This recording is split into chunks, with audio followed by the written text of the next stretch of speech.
ওরা প্রচণ্ড গরম পড়েছে, তো তার জন্য আজকে করেছি টক ডাল। তো কীভাবে করলাম চলো ফার্স্ট থেকে লাস্ট পর্যন্ত ভিডিওটা দেখো। আর দারুণ লাগে কিন্তু খেতে টক ডাল এই গরমেতে। তো রান্নাটা শুরু করি চলো।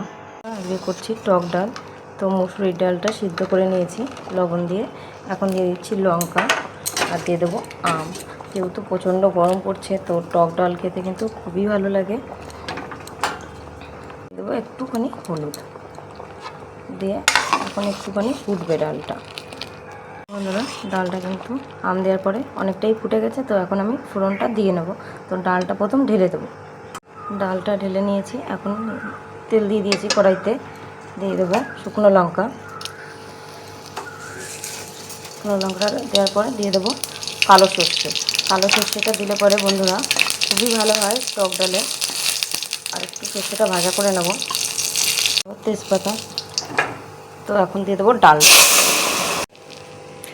ডালটা দিয়ে একটু 2 মিনিট সুন্দর করে ফুটবে। ডালটা কিন্তু হয়ে গেছে সুন্দর। তো এখন আমি নামিয়ে দেবো। তো কেমন লাগলো অবশ্যই ভিডিও কমেন্ট করো, ভালো লাগলে সাবস্ক্রাইব করে পাশে থাকো বন্ধুরা।